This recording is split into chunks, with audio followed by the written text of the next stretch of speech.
Resilience or personal growth for some of us can be a struggle. What if it could be a choice? Through my life experiences, I've realized that it can be just that. I'm happy to share with you all today my journey with this question. Most of us have some close friends that we tell a lot to. My dad was such a friend. Last April, on my dad's birthday, I received a call, expecting it to be from him. It was from the hospital. They told me, "Your father has pneumonia. He's very sick. Can you come in?" So after rushing in there, one of the nurses took me aside and told me, "Your father is the sickest patient here in ICU. There's no guarantees, and we've had to induce a coma." I began to slip into a dark place.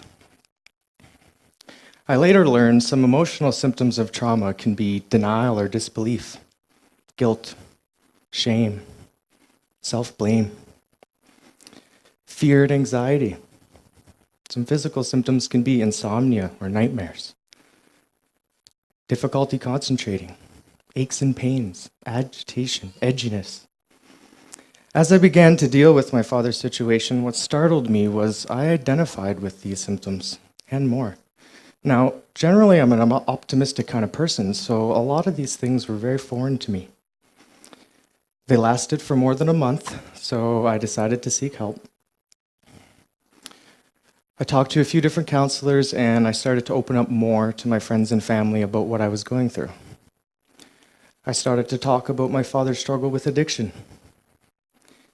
It eased the pain, but just a little. Then things started looking up. He was getting better. He was out of his coma. I cherished the next 6 months. My son had his grandpa back. He was his same old self, but recovering in the hospital. I felt relief from the fear of losing him, from what I felt like was the consequences of loving someone. But I still struggled with acceptance of his life and his choices. We started to make plans on when he was going to get out and how he was going to come spend time with me and my family. Then the pneumonia came back. I got a call and they said, "Your father is sick again and has at most 24 hours to live." I spoke to him one last time. He said, "I'm sorry. I love you." He passed away the next morning.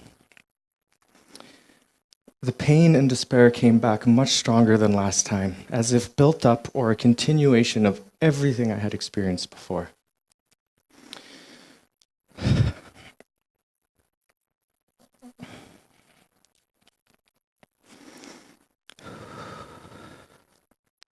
I eventually realized that in order to understand what I was going through, I needed to learn.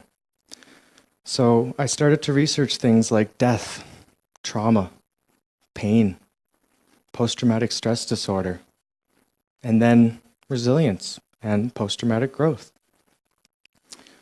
Post-traumatic growth means a positive life change that occurs as the result of a traumatic event, where resilience is an individual's capacity to withstand stressors and not manifest psychological dysfunction. I realized I was experiencing psychological dysfunction. I learned there are 3 domains of post-traumatic growth and how people experience them. The first one is existential or spiritual. A few examples might be a greater appreciation of life, perhaps enjoying life more. Maybe you change your priorities. Perhaps someone who's been head deep in work might spend more time with their family or connect with old friends. Perhaps a changed view of the world. Maybe you start to see beauty and wonder where you hadn't before. The second is relationship growth. Maybe you have an increased appreciation for the loved ones in your life. Maybe a willingness to engage in new relationships. Or discover new perspectives about the relationships you already have and what they really mean to you. And the third is self-growth. You could experience an increased sense of personal strength. Maybe you start appreciating the smaller things in life. What I found interesting was post-traumatic growth has the ability to transform someone's life, unlike the apparently similar concepts of resilience, which is about getting back to normal or coping with a situation.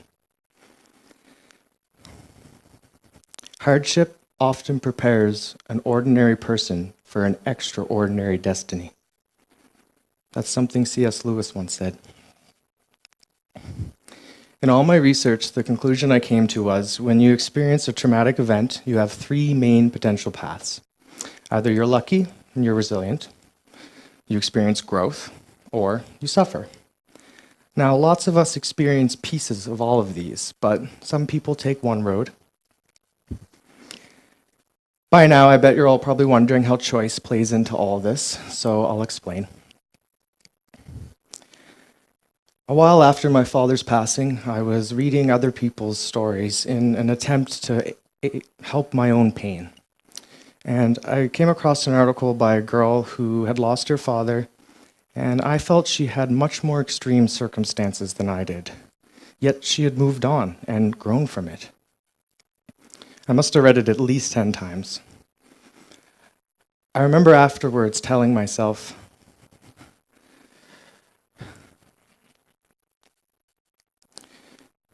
there's a way out. I don't need to be suffering. And if someone else can do it, so can I. That was my choice. That night, I slept better than I had in a long time. The next day, I started asking myself questions like, what really makes me happy? Do I feel closer to my friends and family? How can I improve the relationships I'm in? What is my sense of meaning and purpose? What are my true goals and dreams? Who am I really? And how can I honor my dad in my life? Within a couple days, the despair and pain went away completely. The way we think changes how we feel and who we are. These simple questions completely transformed my thoughts.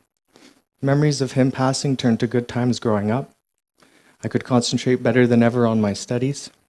But most importantly, I accepted his death and his life, learned from it, and will continue to. I also started to spend more time with my friends and family. For me, it was a choice. Next time, will you make a choice? I'll leave you with a quote from Eckhart Tolle.